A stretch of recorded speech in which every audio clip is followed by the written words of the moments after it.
엄마 왜 이제 왔어요? 저 무서웠어요.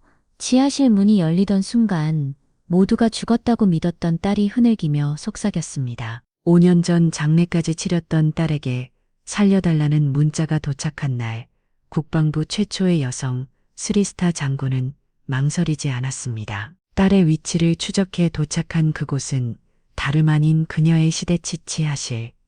누가, 왜, 그리고 어떻게 딸을 그곳에 감금했던 걸까요? 완벽했던 가문의 비밀, 외동딸의 죽음에 가려진 진실, 그리고 모든 걸 무너뜨리며 한 여자가 군복을 입고 나섰습니다. 5년간 묻혀있던 그날의 진실이 지금 밝혀집니다. 그 전에 잠깐 1초만 투자해서 구독, 좋아요 버튼을 꼭 눌러주시면 영상 제작에 큰 힘이 됩니다. 지금 바로 시작하겠습니다. 국방부 청사 5층 회의실에서 윤정혜 장군이 참모진들 앞에 선체 브리핑을 마무리하고 있었습니다. 그녀의 군복은 반추 하나까지 완벽하게 정돈되어 있었고 어깨 달린 세 개의 별이 형광등 불빛에 반짝였어요. 48살의 나이에 세 스타를까지 오른 그녀는 대한민국 국군 사상 최고위급 여군 장성이었습니다. 이상으로 이번 달 작전 계획 보고를 마치겠습니다. 윤정의 목소리는 차갑고 단호했어요. 참모진들이 일제히 거수경례를 올리자 그녀도 기계적으로 답례었습니다. 회의가 끝나자 부관이 조심스럽게 다가왔어요. 장군님, 오늘 저녁 장성급 회식이 있습니다만 참석하지 않겠습니다. 윤정의 대답은 언제나 똑같았어요. 다른 일정도 모두 취소하고 일찍 퇴근하겠습니다.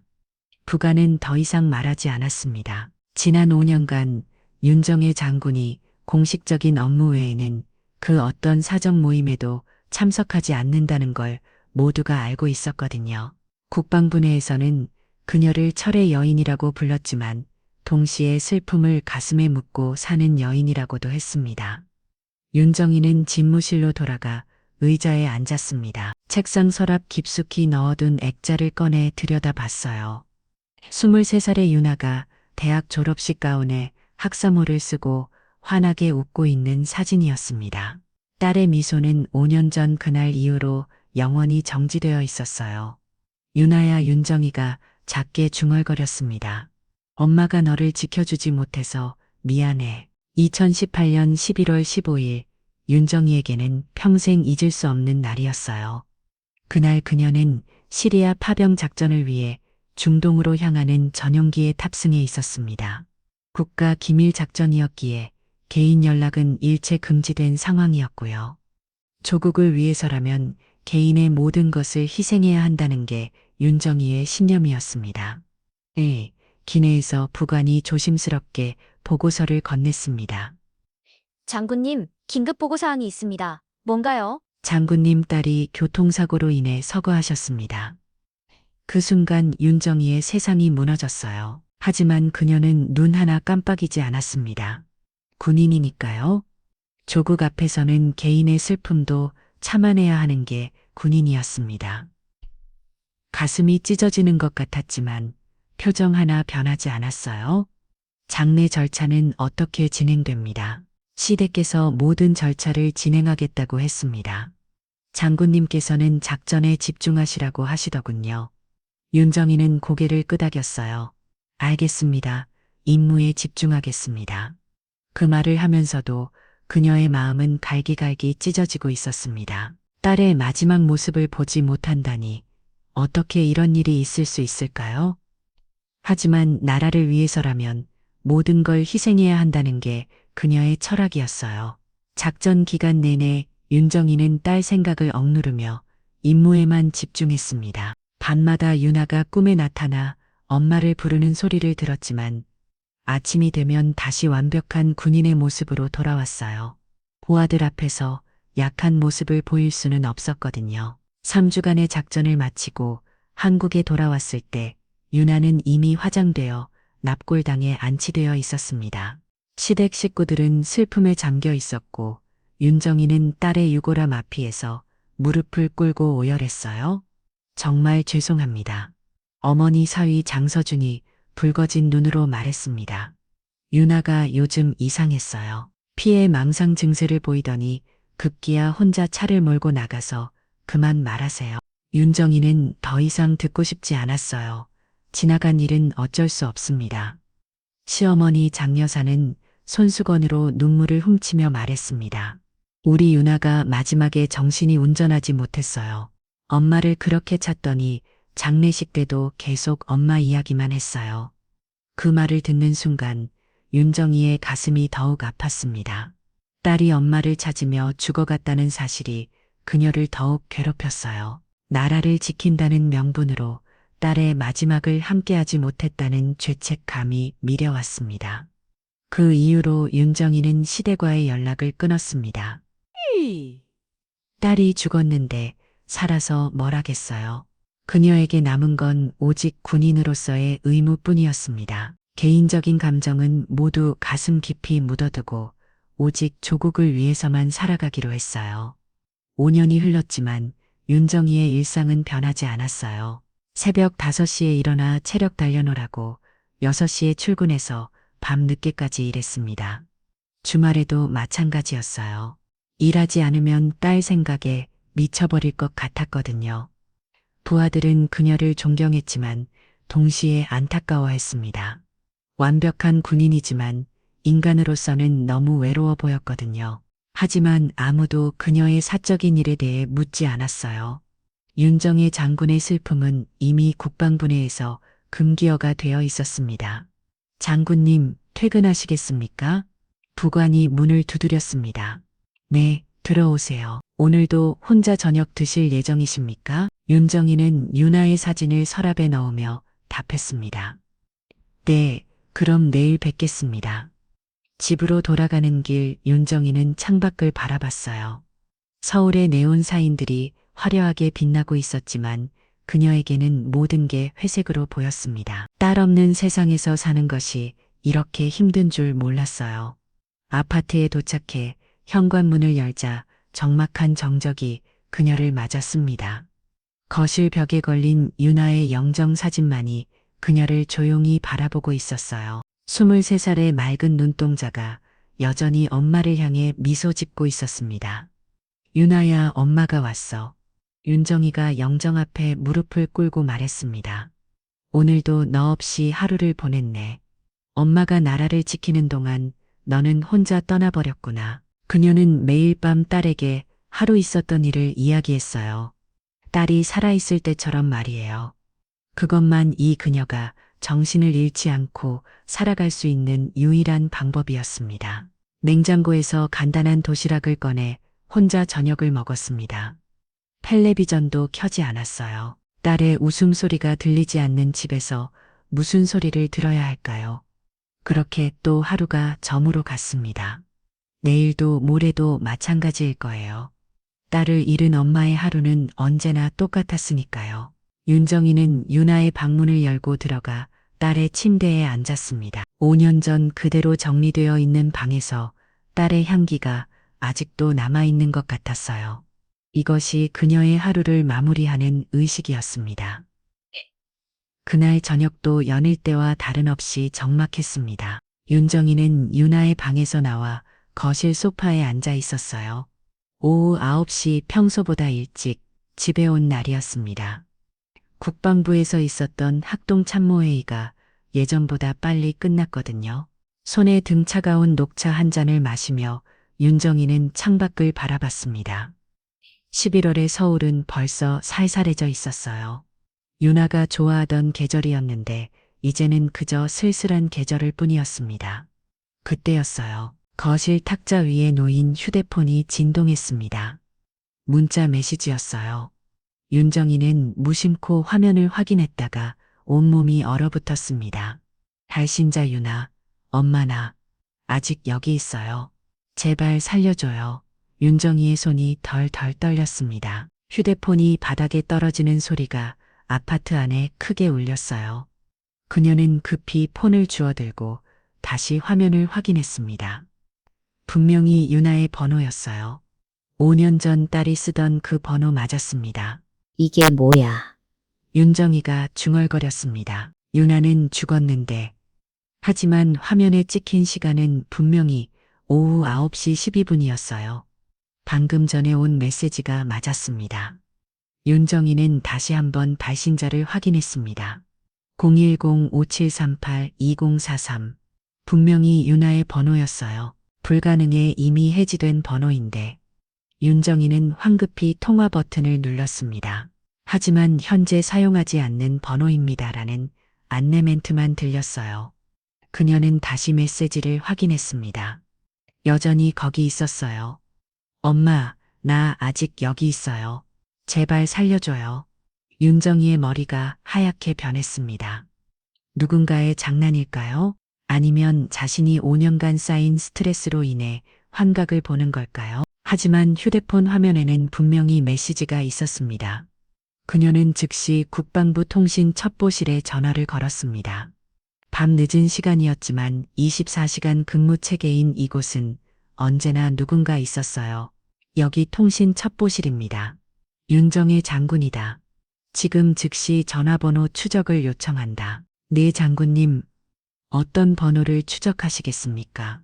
윤정희는 윤아의 번호를 알려주었습니다. 이 번호로 10분 전에 발신된 메시지의 발신 위치를 추적하라. 긴급사항이다. 네 장군님, 잠시만 기다려주시기 바랍니다. 통신 첩보실 당직 장교가 컴퓨터를 두드리는 소리가 들렸어요. 윤정희는 가슴이 두근두근 뛰는 걸 느꼈습니다. 5년 만에 느끼는 감정이었어요. 희망이라는 게 이런 건가요? 장군님, 이상합니다.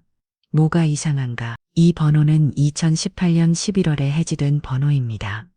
현재 사용 중이 아닙니다. 그럼 어떻게 메시지가 왔단 말인가? 잠시만요. 기지국 로그를 확인해 보니 해당 번호에서 오늘 오후 9시 12분에 발신 기록이 있습니다. 윤정희의 심장이 더 빨리 뛰었어요. 발신 위치는 어디인가? 서울 강남구 청담동 일대입니다. 정확한 주소는 청담동 145번지 일대입니다.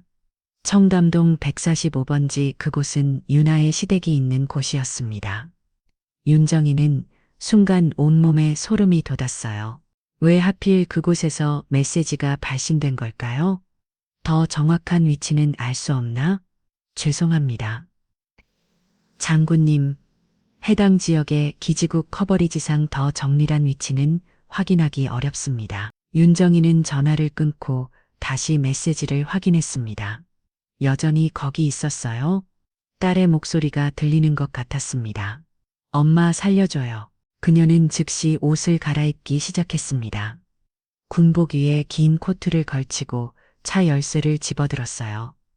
청담동까지는 차로 30분 정도 걸릴 거였습니다. 아파트 치아 주차장에서 자신의 제네시스를 탔습니다. 엔진을 켜면서 윤정희는 다시 한번 메시지를 확인했어요. 혹시 자신의 착각이었을까 싶어서 말이에요. 하지만 메시지는 여전히 거기 있었습니다. 윤아야, 엄마가 간다. 윤정희가 중얼거렸습니다. 만약 내가 정말 살아있다면. 차는 밤거리를 달렸습니다. 평소 같으면 절대 하지 않을 법한 과속이었어요. 신호등도 몇 개 무시했습니다. 군인 신분증을 보여주면 경찰도 어쩔 수 없을 거였어요. 한강 대기를 건너면서 윤정희는 5년 전을 떠올렸습니다. 윤아의 장례식 때 시댁 식구들이 보여준 슬픔이 진짜였을까요? 그때는 너무 충격을 받은 상태라 자세히 살펴보지 못했어요. 하지만 지금 생각해보니 이상한 점들이 하나둘 떠오르기 시작했습니다.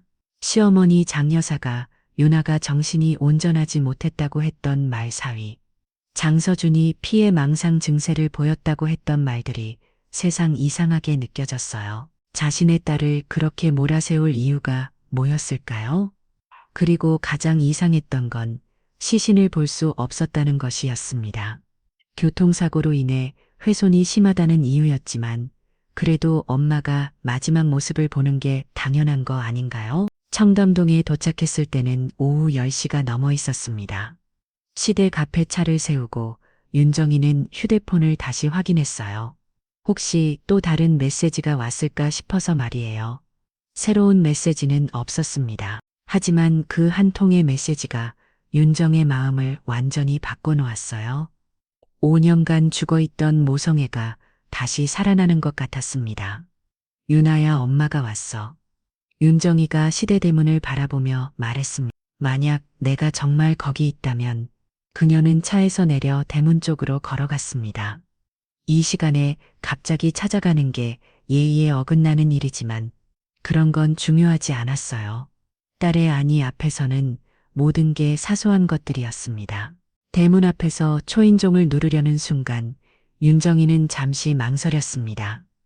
만약 이게 자신의 착각이라면, 만약 정말 누군가의 장난이라면, 하지만 그런 생각은 금방 사라졌어요. 딸의 가능성이 1%라도 있다면 확인해야 했습니다. 초인종을 눌렀습니다. 집안에서 발자국 소리가 들렸어요. 누군가 문 쪽으로 다가오고 있었습니다. 윤정의 심장이 더 빨리 뛰었어요. 5년 만에 느끼는 간절함이었습니다. 누구세요? 문 안에서 장 여사의 목소리가 들렸습니다. 저 윤정희입니다. 잠시 침묵이 흘렀습니다. 그리고 문이 열렸어요.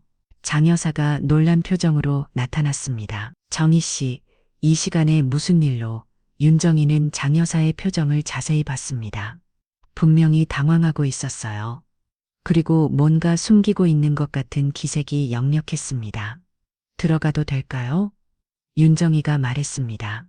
중요한 이야기가 있습니다. 장 여사는 문틈 사이로만 얼굴을 내밀고 있었습니다. 평소 같으면 반갑게 맞아줬을 텐데 오늘은 왜인지 윤정희를 들여보내려 하지 않았어요. 갑자기 무슨 일로? 정희 씨도 많이 바쁘시잖아요. 장 여사의 목소리가 어딘지 떨리고 있었습니다. 이 시간에 오시다니. 윤정희는 장 여사의 표정을 유심히 관찰했어요. 분명히 뭔가 숨기고 있다는 확신이 들었습니다. 5년간 군인으로 살아오면서 터득한 직감이었어요. 딸의 죽음 이후 처음으로 찾아온 겁니다.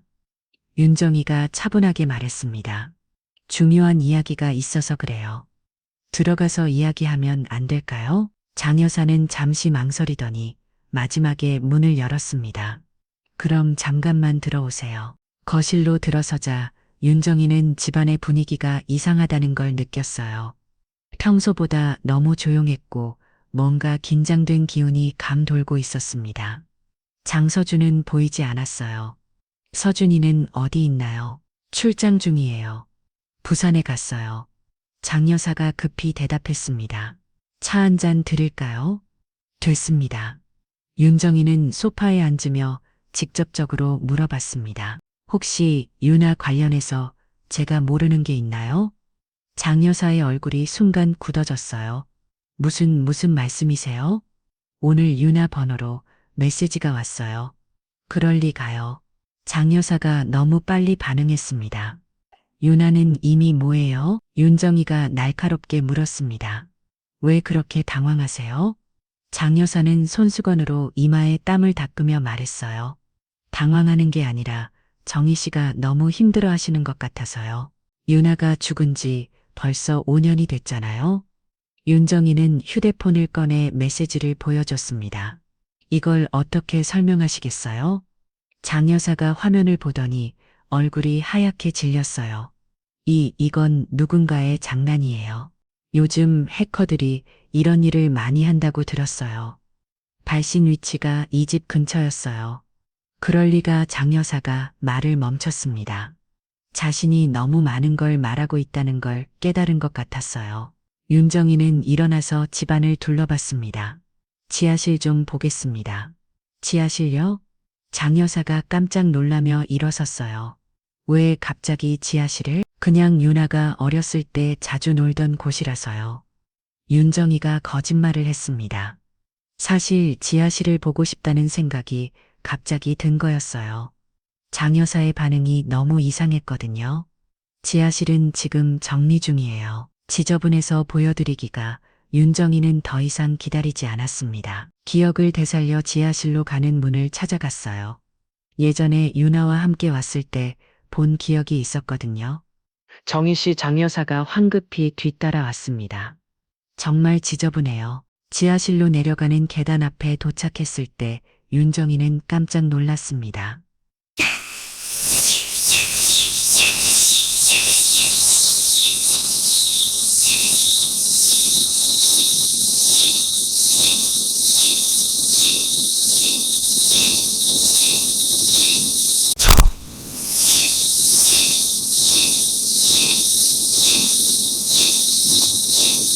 요즘 지하실 털이가 많다고 해서 그대였어요. 철문 넘어오서 희미한 소리가 들렸습니다. 마치 누군가 도움을 요청하는 것 같은 소리였어요. 윤정이는 귀를 문에 대고 자세히 들어봤습니다. 엄마 아주 작은 목소리였지만 분명히 들렸어요. 윤정이의 온몸에 소름이 돋았습니다. 이 목소리는 윤아야, 윤정이가 철문을 두드리며 소리쳤습니다. 윤아야, 엄마야, 철문 넘어오서 더 큰 소리가 들렸어요. 누군가 문을 두드리는 소리였습니다. 정희 씨 장여사가 윤정이의 팔을 붙잡았습니다. 정신 차리세요. 윤아는 죽었어요. 윤정이는 장여사의 손을 뿌리치고 다시 철문에 귀를 냈습니다. 분명히 사람이 있었어요. 그리고 그 목소리는 엄마야, 윤아야, 윤정이의 눈에서 눈물이 흘러내렸습니다. 딸의 목소리였어요. 5년 동안 그리워했던 딸의 목소리가 분명했습니다. 자물쇠 열어주세요. 윤정이가 장여사에게 말했습니다. 안 돼요. 장여사가 펄쩍 뛰었습니다. 거긴 정말 위험해요. 뭐가 위험하다는 거예요? 윤정이의 목소리가 차가워졌습니다. 제 딸이 거기 있는 것 같은데요. 미쳤어요. 윤아는 죽었다고요. 윤정이는 더 이상 참을 수 없었습니다. 차에서 가져온 군용 가방에서 절단기를 꺼냈어요. 군인이니까 항상 비상용 장비를 가지고 다녔거든요. 뭐 하시는 거예요? 장여사가 소리쳤습니다. 자물쇠를 자르겠습니다. 윤정이가 단호하게 말했습니다. 제가 직접 확인하겠어요. 절단기 소리가 지하실에 울려 퍼졌습니다. 첫 번째 자물쇠가 떨어졌고 곧이어 두 번째 자물쇠도 잘렸어요. 장여사는 계속 말려했지만 윤정이는 듣지 않았습니다. 철문이 열리는 순간 윤정이는 온 세상이 무너지는 것 같았어요. 어둠 속에서 뼈만 남은 여인이 쓰러진 채 그녀를 바라보고 있었습니다. 그 여인의 눈에는 여전히 생명의 빛이 남아 있었어요. 엄마, 그 여인이 힘없이 속삭였습니다. 이제야 왔네요. 윤정이는 그 순간 모든 걸 깨달았습니다. 피골이 상접한 그 여인은 바로 윤아였어요. 자신의 딸이었습니다. 죽지 않고 살아 있었던 거예요. 5년 동안 이 지하실에 갇혀 있었던 겁니다. 윤아야, 윤정이가 딸에게 달려가 안아줬습니다. 엄마가 왔어. 이제 괜찮아. 윤아는 엄마의 품에서 울음을 터뜨렸어요. 5년간 참았던 눈물이 한꺼번에 쏟아져 나왔습니다. 엄마, 엄마. 윤아가 계속 반복했습니다. 너무 오래 기다렸어요. 윤정이도 딸을 안고 울었어요. 분노와 슬픔과 기쁨이 한꺼번에 밀려왔습니다. 딸이 살아있다는 기쁨과 동시에 누가 이런 끔찍한 일을 저질렀는지에 대한 분노가 치밀어 올랐어요. 이제 괜찮아. 윤아야. 윤정이가 딸의 머리를 쓰다듬으며 말했습니다. 엄마가 너를 구해줄게. 계단 위에서 장여사가 하얗게 질린 얼굴로 내려다보고 있었습니다. 이제 모든 게 드러났어요. 5년간 숨겨왔던 진실이 밝혀진 순간이었습니다. 윤정이는 딸을 안고 일어서면 장여사를 바라봤습니다. 군인의 차가운 눈빛이었어요. 지금 당장 구급차를 부르세요. 윤정이가 명령했습니다. 그리고 이 모든 걸 설명할 준비를 하세요. 장여사는 더 이상 변명할 수 없었습니다. 진실이 드러난 이상 모든 걸 털어놓을 수밖에 없었어요. 5년간 숨겨왔던 끔찍한 비밀이 마침내 세상에 나오는 순간이었습니다. 삼성 서울병원 중환자실에서 윤아는 산소호흡기를 끼고 누워 있었습니다. 의료진들은 극도로 쇠약해진 그녀의 상태를 보고 혀를 찾았어요. 5년간 제대로 된 영양 공급을 받지 못해 체중이 30kg대까지 떨어져 있었거든요. 윤정이는 딸의 침대 옆에서 한시도 떠나지 않고 있었습니다. 군복을 벗지도 않은 채 이틀째 병원에서 지내고 있었어요. 부관이 갈아입을 옷을 가져왔지만 윤아가 깨어날 때까지는 자리를 뜨지 않겠다고 했습니다. 장군님, 조금이라도 주무세요. 담당 의사가 걱정스럽게 말했습니다. 환자분은 안정적으로 회복하고 있습니다. 괜찮습니다. 윤정이가 딸의 손을 잡으며 말했습니다. 5년 동안 혼자 두었는데 이제 어떻게 떠나겠어요. 유나의 손가락이 살짝 움직였어요. 의식이 돌아오고 있는 신호였습니다. 윤정이는 즉시 딸의 얼굴을 들여다봤어요. 유나야, 엄마야, 들려. 유나가 천천히 눈을 떴습니다. 아직 초점이 흐릿했지만 엄마의 얼굴을 알아봤어요. 엄마. 유나가 겨우 속삭였습니다. 정말 엄마죠? 그래, 엄마야. 윤정이의 눈에서 다시 눈물이 흘렀습니다. 이제 안전해. 아무도 너를 해치지 못해. 유나는 엄마의 손을 꽉 잡았어요. 5년간 그리워했던 따뜻함이었습니다. 엄마, 제가 꿈을 꾸는 건 아니죠? 아니야, 현실이야. 윤정이가 딸의 머리를 쓰다듬으며 말했습니다. 이제 모든 걸 말해줘. 왜 그런 일이 일어났는지. 유나는 잠시 망설이더니 천천히 입을 열기 시작했습니다. 목소리는 여전히 약했지만 5년간 품어왔던 이야기를 하나씩 털어놓기 시작했어요. 2018년 10월 말이었어요. 유나가 말을 시작했습니다. 시아버지 서재에서 우연히 서류를 발견했어요. 무슨 서류? 비자금 계좌 내역이랑 정치인들에게 로비한 내용들이 적힌 문서였어요. 유나의 목소리가 떨렸습니다. 시아버지가 건설업체를 운영하면서 각종 특혜를 받기 위해 돈을 뿌렸던 거예요. 윤정이는 주먹을 꽉 쥐었습니다. 그런 일 때문에 딸이 처음엔 모른 척 하려고 했어요. 유나가 계속 말했습니다. 하지만 그 돈이 수백억 원 규모였어요. 국민의 세금으로 이뤄진 공공사업에서 빼돌린 돈이었거든요. 그래서 어떻게 했니? 시아버지에게 말했어요. 이런 건 옳지 않다고 자수해야 한다고. 유나의 눈에서 눈물이 흘렀습니다. 그런데 시아버지가 화를 내시더라고요. 가문의 명예를 위해 입 다무라고 하시면서 윤정이는 장여사의 얼굴을 떠올렸습니다. 그때 보였던 당황스러운 표정이 이해가 됐어요. 그 다음 날 뭔가 이상한 차가 마셨어요. 유나가 떨리는 목소리로 계속했습니다. 시어머니가 주신 건데 마시고 나니까 정신이 흐릿해지더라고요. 수면제였구나. 깨어났을 때는 지하실에 있었어요. 유나가 울음을 터뜨렸습니다. 시어머니가 그러더라고요. 며칠만 있으면 된다고, 시아버지가 뒷정리를 끝내면 풀어주겠다고. 윤정이의 분노가 끓어올랐습니다. 어떻게 사람을 그렇게 가둘 수 있을까요? 처음엔 정말 며칠이면 끝날 줄 알았어요. 유나가 계속 말했습니다. 그런데 시간이 자꾸 길어지는 거예요. 하루가 이틀이 되고 이틀이 일주일이 되고 그럼 장례식은 한 달 후에 치렀어요. 유나의 목소리가 더욱 떨렸습니다. 제가 교통사고로 죽었다고 하면서 시신 없이 장례식을 치렀다고 하더라고요. 윤정이는 자신이 얼마나 속았는지 깨달았습니다. 딸의 장례식이라고 참석했던 그 모든 게 거짓이었던 거예요. 왜 그렇게 오래 가둬놨을까? 시아버지가 정치권 수사를 받게 됐어요. 유나가 설명했습니다. 제가 알고 있는 내용들이 너무 많았거든요. 혹시라도 제가 나타나면 모든 게 들통날까봐. 그럼 나중에 풀어줄 생각이었나?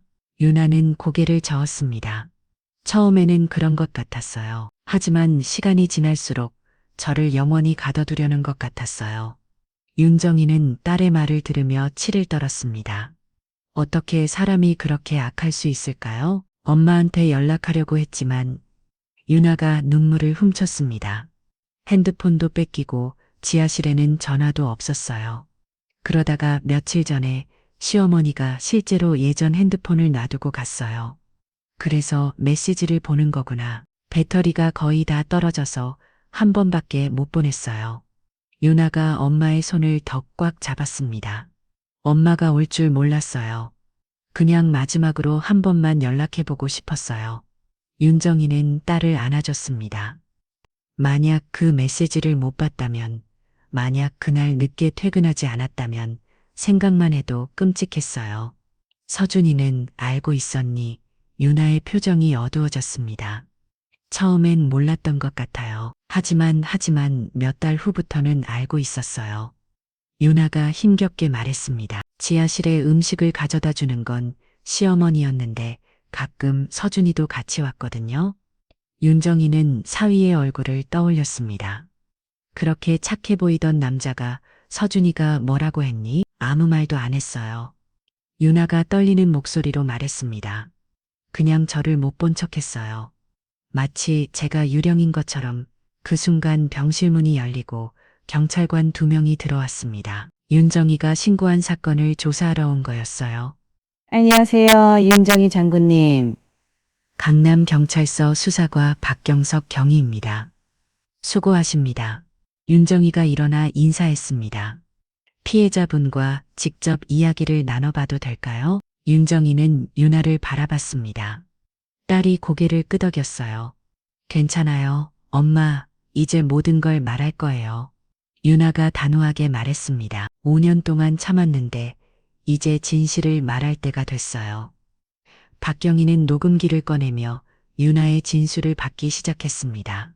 5년간 숨겨져 있던 진실이 하나씩 세상에 드러나기 시작했어요. 유나의 증언은 단순한 감금 사건이 아니라 거대한 부패 스캔들의 시작이 될 것 같았습니다.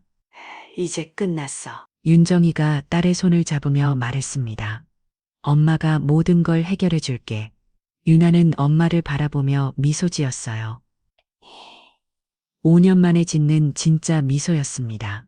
이제 정말 자유가 될 수 있을 것 같았어요. 병원에서 유나의 진술이 끝나고 이틀 후 윤정이는 사위 장서준과 마주 앉게 되었습니다. 경찰서 조사실에서였어요. 장서준은 처음엔 아무것도 모른다는 듯 행동했지만 점점 말이 바뀌기 시작했습니다. 정말 몰랐습니다. 장모님, 장서준이 떨리는 목소리로 말했습니다. 어머니가 유나가 정신적으로 불안정하다고 하시길래 윤정이는 차가운 눈으로 사위를 바라봤습니다. 등원은 내 아내가 죽었다는 걸 그렇게 쉽게 믿었니? 그게 장서준이 말을 더듬었습니다. 유나가 마지막 며칠 동안 이상했거든요. 계속 누군가가 자신을 감시한다고 하고 집안에 몰래 카메라가 있다고 하고 그게 망상이었다고 생각했다는 거야. 어머니가 그렇게 말씀하셔서 장서준의 목소리가 점점 작아졌습니다. 유나가 스트레스를 많이 받고 있었거든요. 박경희가 테이블 위에 녹음기를 놓았습니다. 장서준 씨, 이 녹음 파일을 들어보시겠습니까? 녹음기에서 나오는 소리에 장서준의 얼굴이 하얗게 질렸어요. 서준아, 유나 일은 절대 말하면 안 돼. 장 여사의 목소리였습니다.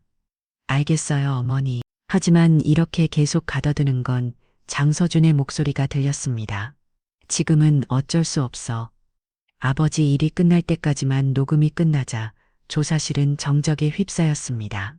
장서준은 더 이상 변명할 수 없었어요. 이 녹음은 언제 한 거죠? 장서준이 떨리는 목소리로 물었습니다. 작년 7월입니다. 박경희가 답했습니다. 국정원에서 오석태 회장 수사 과정에서 확보한 자료죠. 윤정이는 주먹을 꽉 쥐었습니다. 너는 1년 전부터 알고 있었던 거구나. 장모님, 장서준이 울먹이며 말했습니다. 저도 어쩔 수 없었어요. 어머니가 며칠만 더라고 하셔서 며칠이 1년이 됐냐? 윤정이의 목소리가 차가웠습니다. 내 아내를 1년 동안 지하실에 가도 놓고도 며칠이라고. 미안해요. 정말 미안해요. 장서준이 고개를 숙였습니다. 박경희가 또 다른 파일을 꺼냈습니다. 더 있습니다. 이건 올해 3월 녹음입니다. 이번에는 장서준과 장 여사의 대화였어요. 어머니 유나 상태가 너무 안 좋아요. 병원에 데려가야 하는 거 아닌가요? 지금 데려가면 모든 게 끝나. 조금만 더 참아. 하지만 이러다가 정말 죽으면 어떡해요? 그럼 그때 가서 생각하지. 윤정이는 더 이상 참을 수 없었습니다. 정말 죽으면 그때 가서 생각한다고 내 딸을 뭘로 보는 거야. 죄송합니다. 장서준이 바닥에 무릎을 꿇었습니다. 정말 죄송합니다. 지금부터는 군인이 아니라 엄마로서 움직인다. 윤정이가 일어서면 말했습니다. 내 딸을 그렇게 만든 모든 사람들 하나도 용서하지 않을 거야. 도사실을 나온 윤정이는 즉시 국방부로 향했습니다. 이제 개인적인 복수가 아니라 체계적인 수사가 필요했어요. 통신감찰실장을 즉시 호출하라. 윤정이가 부관에게 명령했습니다. 1시간 후 통신감찰실장 김대령이 도착했습니다. 오석태 일가에 대한 전방위 수사를 시작한다. 윤정이가 말했습니다. 통신 내역, 금융거래, 모든 걸 파헤쳐라. 네, 장군님. 그런데 민간인 수사는 권한이 내가 책임진다. 윤정이가 단호하게 말했습니다. 국정원과도 협조하고 필요하면 검찰에도 요청해라. 다음 날 윤정이는 국정원 출신 특수요원들을 만났습니다. 개인적으로 고용한 거였어요. 오석태 일가의 모든 활동을 감시하라. 윤정이가 지시했습니다. 놓치는 게 하나도 없게 해. 어디까지 파면 되겠습니까? 요원 중 한 명이 물었습니다. 끝까지 윤정이의 눈에 차가운 빛이 돌았습니다. 내 딸이 죽은 줄로 살았던 5년 그 대가를 법과 국가가 치르게 할 것이다. 며칠 후 윤정이는 윤아를 다시 만났습니다. 딸의 상태는 많이 호전되어 있었어요. 엄마 복수하려고 하시는 거예요? 윤아가 조심스럽게 물었습니다. 복수가 아니야. 윤정이가 딸의 손을 잡으며 말했습니다. 정이야, 너를 그렇게 만든 사람들이 법의 심판을 받아야 해. 혹시 엄마까지 힘들어지는 건 아닐까요? 윤정이는 딸을 바라봤습니다. 윤아야, 엄마가 그때 내 전화를 받지 못했던 거 기억해. 무슨 전화요? 5년 전 내가 마지막으로 엄마한테 전화했을 때 윤정이의 눈에서 눈물이 흘렀습니다. 작전 중이라서 받지 못했어. 윤아도 그대를 기억했습니다. 엄마가 바쁘시다는 걸 알았어요? 미안해. 윤정이가 딸을 안으며 울었습니다. 엄마가 나라 지킨답시고 너를 못 지켰구나. 5년은 한참을 안고 울었습니다. 5년간 쌓였던 그리움과 후회가 한꺼번에 쏟아져 나왔어요. 이제는 달라. 윤정이가 딸을 바라보며 말했습니다. 이제는 내가 우선이야. 일주일 후 윤정이는 국방부 청사 자신의 집무실에서 긴급 회의를 소집했습니다. 참석자는 군 통신감찰실장, 국정원 파견요원, 그리고 군 검찰팀이었어요. 이례적인 민군 합동수사팀이 구성된 거였습니다. 오석태 일가의 불법 행위는 단순한 개인 범죄가 아닙니다. 윤정이가 브리핑을 시작했습니다. 국가기밀과 연관된 사안입니다. 검찰 수사관이 자료를 펼쳤습니다. 장군님, 현재까지 확인된 비자금 규모가 300억 원을 넘습니다. 로비 대상은 윤정이가 물었습니다. 국방부 조달청 관계자들, 국토부 고위직, 그리고 수사관이 잠시 망설였습니다. 일부 국회의원들도 포함되어 있습니다. 윤정이는 고개를 끄덕였어요. 예상했던 일이었습니다. 국정원에서는 뭘 확인했나? 국정원 요원이 보고했습니다. 오석태가 군 관련 건설 사업에서 특혜를 받기 위해 체계적으로 로비를 진행했습니다. 특히 해외기지 건설 사업에서 증거는 통화 녹음, 계좌 추적, 그리고 윤아 씨의 증언으로 충분합니다. 윤정이는 만족스러운 표정을 지었어요. 좋다. 이제 본격적으로 시작하자. 그 시각 오석태는 자신의 사무실에서 변호사와 긴급 회의를 하고 있었습니다. 회장님, 상황이 심각합니다. 변호사가 말했습니다. 윤정이 장군이 직접 나서고 있어요. 그 여자가 뭘 할 수 있겠어? 오석태가 비우셨습니다. 군인이 민간 사업에 개입할 수 있나? 하지만 국정원과 검찰이 모두 움직이고 있습니다. 오석태의 표정이 굳어졌어요. 윤아 그년이 뭘 말했을까? 모든 걸 다 말한 것 같습니다. 회장님의 비자금부터 로비 내역까지. 그날 오후 윤정이는 직접 오석태의 회사를 방문했습니다. 군복을 단정히 입고 수행원들과 함께 나타난 거였어요. 윤정이 장군님이십니까? 회사 직원이 당황하며 물었습니다. 오석태 회장과 면담 약속이 있습니다. 사실 약속은 없었어요. 하지만 스리스타 장군이 직접 찾아왔는데 거부할 수는 없었죠. 오석태가 급히 내려와 인사했습니다. 장군님, 무슨 일로? 담임 일로 왔습니다. 윤정이가 차갑게 말했습니다. 이혼은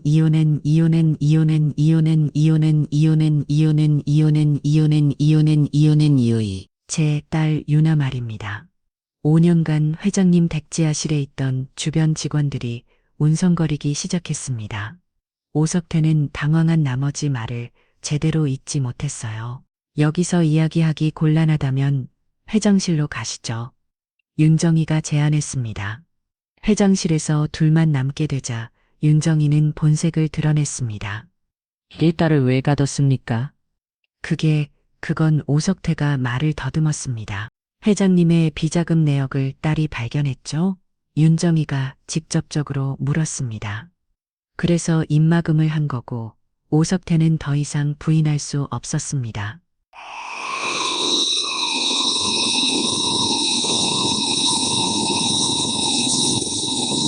제 딸이 5년 동안 지하실에 갇혀 있었는데 잘못했다고만 하면 끝인가요? 죄송합니다. 정말 죄송합니다. 윤정이는 일어서서 창밖을 바라봤습니다.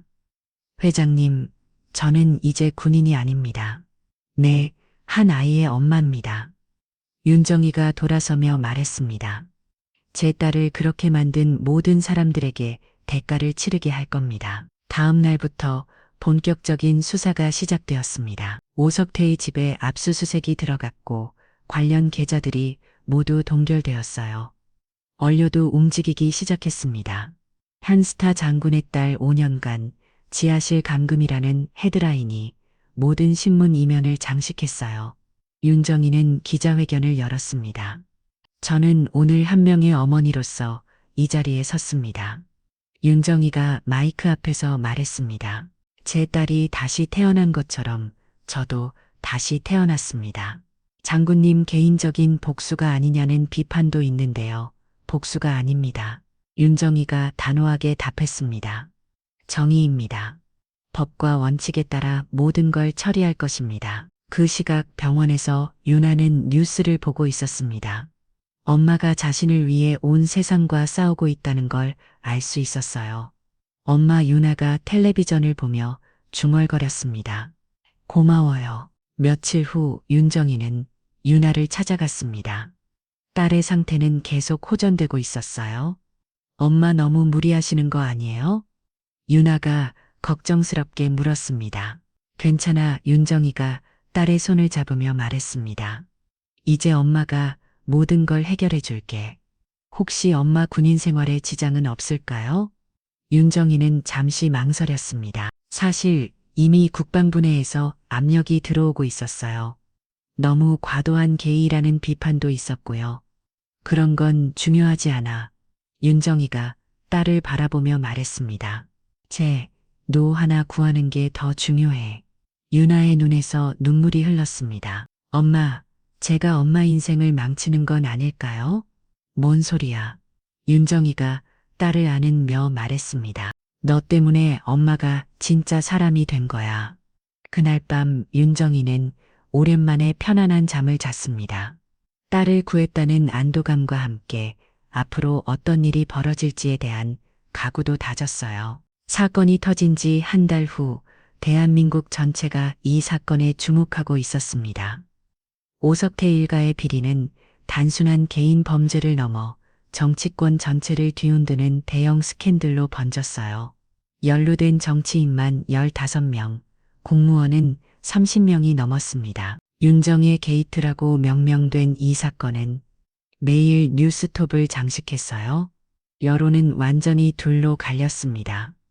한쪽에서는 딸을 구한 어머니의 용기를 칭찬했고 다른 한쪽에서는 군인의 월권앤이라고 비판했어요.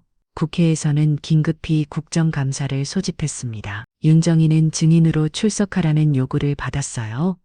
장군님, 굳이 출석하실 필요 없습니다. 법무팀 변호사가 조언했습니다. 군인은 국정감사 대상이 아닙니다. 아니요. 윤정이가 단호하게 말했습니다. 가겠습니다. 당당하게 말할 것들이 있어요. 청문회당의 국회 국정감사장은 기자들로 가득 찼습니다. 윤정이는 정복을 입고 당당하게 입장했어요. 가슴에 발린 서너 개의 훈장이 조명에 반짝였습니다. 증인 선서를 하시겠습니다. 국정감사위원장이 말했습니다. 윤정이는 일어서서 선서했습니다. 나는 양심에 따라 성실히 증언할 것을 선서합니다. 여당 의원이 첫 질문을 던졌습니다. 윤정의 장군님, 이번 사건에서 군 조직을 개인적 목적으로 이용한 거 아닙니까? 개인적 목적이 아닙니다. 윤정이가 차분하게 답했습니다. 국가 기밀과 관련된 부패를 척결한 것입니다. 하지만 딸을 구하기 위해 과도한 수사력을 투입한 것은 사실 아닙니까? 윤정이는 잠시 침묵하다가 입을 열었습니다. 의원님, 만약 의원님의 자녀가 5년간 지하실에 갇혀 있었다면 어떻게 하셨을까요? 국정감사장이 순간 조용해졌어요. 저는 군인이기 전에 한 아이의 어머니입니다. 윤정이가 계속 말했습니다. 제 딸을 구하는 과정에서 국가 부패를 발견했고 이를 신고한 것뿐입니다. 야당 의원이 거들었습니다. 그렇다면 왜 정식 절차를 밟지 않았습니까? 왜 군 조직을 동원했죠? 정식 절차요? 윤정이의 목소리가 약간 높아졌습니다. 제 딸이 죽었다고 속였던 사람들을 믿고 정식 절차를 밟으라는 말씀이신가요? 관중석에서 박수가 터져나왔습니다. 위원장이 정숙을 요구했어요. 여당의 핵심 의원 김철수가 날카로운 질문을 던졌습니다. 장군님 결국 개인적 복수 아닙니까? 군인이 사적 감정으로 국가기관을 휘둘러서는 안 되는 거 아닙니까? 윤정이는 김철수 의원을 똑바로 바라봤습니다. 의원님도 오석태로부터 로비를 받으신 것으로 알고 있는데 그래서 그렇게 민감하게 반응하시는 건가요? 국정감사장이 술넘거렸어요. 김철수 의원의 얼굴이 붉어졌습니다. 근거 없는 발언입니다. 근거요? 윤정이가 서류를 꺼냈습니다. 2017년부터 2020년까지 의원님 계좌로 들어온 후원금 내역입니다. 출처가 모두 오석태몬 관련 계열사네요. 위원장이 회의를 잠시 중단시켰습니다. 김철수 의원은 급히 자리를 뜨며 변호사와 상의하기 시작했어요. 회의가 재개되자 다른 의원이 질문했습니다. 장군님 앞으로 어떻게 할 계획이십니까? 윤정이는 잠시 생각하다가 답했습니다. 한 아이를 살리기 위해 한 엄마는 군복을 입은 채 이 자리에 섰습니다. 국정감사장이 조용해졌어요. 그게 제라면 저는 끝까지 짊어지고 가겠습니다. 윤정이의 목소리가 울렸습니다. 하지만 후회하지 않습니다. 관중석에서 다시 박수가 터져나왔습니다. 이번에는 위원장도 제재하지 않았어요. 야당 의원이 마지막 질문을 했습니다. 군복을 벗을 생각은 없으십니까? 윤정이는 자신의 군복을 내려다봤습니다. 25년간 입어온 옷이었어요. 필요하다면 벗겠습니다. 윤정이가 담담하게 말했습니다. 제 딸이 더 중요하니까요. 청문회가 끝나자 기자들이 몰려들었습니다. 장군님, 정말 전역하실 건가요? 군에서 압력이 들어오고 있다던데 사실인가요? 윤정이는 기자들의 질문에 일일이 답하지 않았습니다. 대신 단 한마디만 했어요. 제 딸을 만나러 가겠습니다. 그날 저녁 뉴스는 온통 윤정이 일색이었습니다. 포털 사이트 댓글은 참 반으로 나뉘어 치열한 논쟁이 벌어졌어요. 군인이 사적 감정으로 나라를 흔들어서는 안 된다. 딸을 구한 어머니를 욕하는 게 말이 되나? 부패를 척결한 건 잘한 일 아닌가? 절차를 무시한 건 분명히 잘못이다. 윤정이는 병원에서 유나와 함께 뉴스를 보고 있었습니다. 엄마 괜찮으세요? 유나가 걱정스럽게 물었습니다. 한이와 걱정스럽게 물었습니다. 유나가 걱정스럽게 물었습니다. 괜찮아. 윤정이가 딸의 손을 잡으며 말했습니다. 엄마는 할 말 다 했어. 혹시 군대에서 쫓겨나시는 건 아니죠? 윤정이는 미소 지었습니다. 설령 그렇게 된다 해도 후회 안 해. 너를 구했으니까. 그날 밤 국방부에서는 긴급 회의가 열렸습니다. 윤정이의 처분을 논의하는 자리였어요. 하지만 여론의 관심이 너무 뜨거워서 섣불리 결정하기 어려운 상황이었습니다. 윤정이는 집에 돌아가 유나의 방에 들어갔습니다. 5년 만에 딸과 함께 있을 수 있는 공간이었어요. 내일부터는 어떻게 될까? 윤정이가 중얼거렸습니다. 하지만 후회는 없었어요. 딸을 구했으니까 그것만으로도 충분했습니다. 국회 청문회가 끝나고 일주일 후 윤정이에게 국방부 장관의 소환 명령이 내려왔습니다. 예상했던 일이었어요. 이제 결정을 내려야 할 때가 온 거였습니다. 장군님, 마지막으로 한 번 더 생각해 보시기 바랍니다. 국방부 장관이 안타깝게 말했습니다. 25년 군 복무를 이런 식으로 끝내는 건 각오는 이미 했습니다. 윤정이가 담담하게 답했습니다. 제가 선택한 길이니까요. 하지만 국민 여론도 나쁘지 않습니다. 조금만 더 기다리면 윤정이는 고개를 저었어요. 장관님, 저는 이미 제 역할을 다 했습니다. 이제 진짜 중요한 역할이 남아 있어요. 진짜 중요한 역할이요? 딸의 엄마로 사는 것 말입니다. 장관은 더 이상 말리지 않았습니다. 윤정이의 결심이 얼마나 확고한지 알 수 있었거든요. 그럼 저녁 일정을 잡겠습니다. 감사합니다. 저녁식 날짜가 정해졌습니다. 2023년 12월 15일, 딸을 구한 지 정확히 2달 후였어요. 그 사이 세상은 많이 변했습니다. 오석태 일가는 모두 구속되었고 연루된 정치인들도 줄줄이 수사를 받고 있었어요.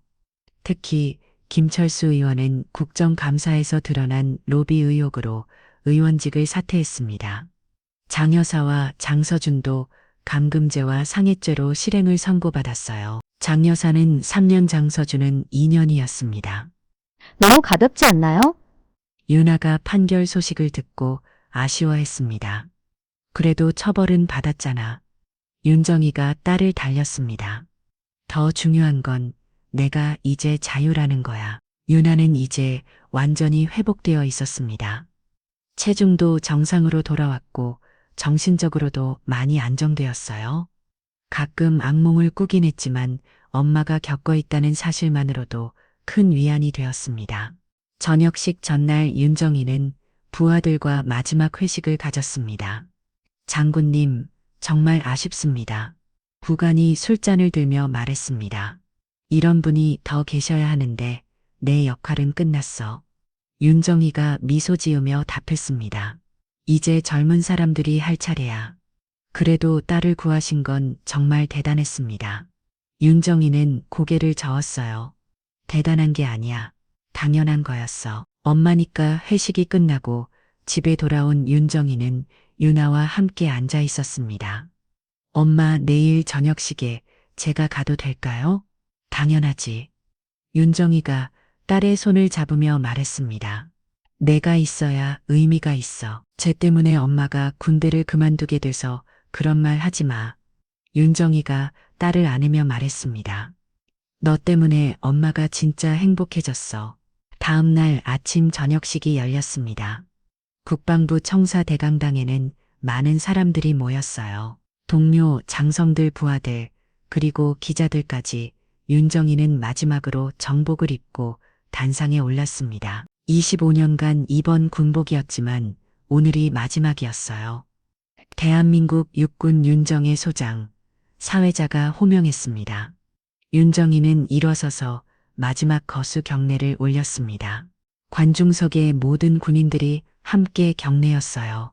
장중한 순간이었습니다.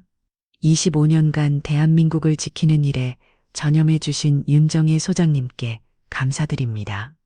국방부 장관이 훈장을 수여했습니다. 윤정이는 훈장을 받으며 관중석을 바라봤습니다. 맨 앞줄에 앉은 윤아가 눈물을 흘리며 박수를 치고 있었어요. 마지막으로 한 말씀 해주시기 바랍니다. 윤정이는 마이크 앞에 섰습니다. 잠시 침묵이 흘렀어요. 저는 오늘 군복을 벗습니다. 윤정이가 입을 열었습니다. 하지만 후회하지 않습니다. 관중석이 조용해졌어요.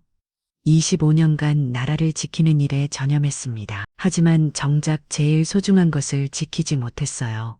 윤정이의 목소리가 떨렸습니다. 제 딸을 지키지 못했습니다.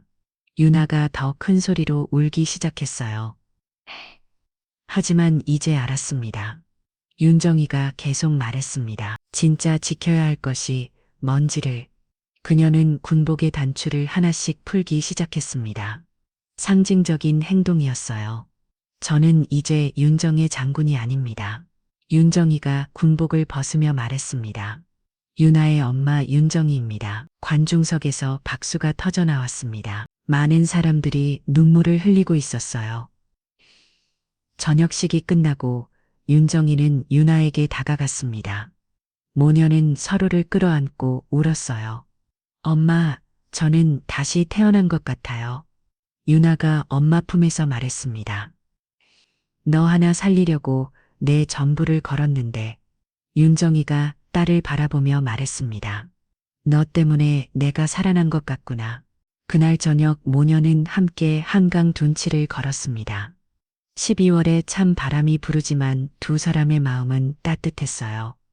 앞으로 뭐 하고 싶어? 윤정이가 딸에게 물었습니다. 그냥 평범하게 살고 싶어요. 유나가 답했습니다. 엄마랑 함께 나도 그래. 평범한 엄마로 살고 싶어. 서양이 한강을 붉게 물들이고 있었습니다. 모녀의 그림자가 길게 늘어져 강변을 따라 이어졌어요. 윤정이는 딸의 어깨에 손을 올리며 생각했습니다. 25년간 나라를 지켰지만 정작 가장 소중한 것을 놓칠 뻔했다는 걸 하지만 이제는 달랐어요. 이제는 정말 중요한 것이 무엇인지 알았으니까요. 유나야, 내 엄마가 늦었지만 이제는 절대 놓치지 않을게.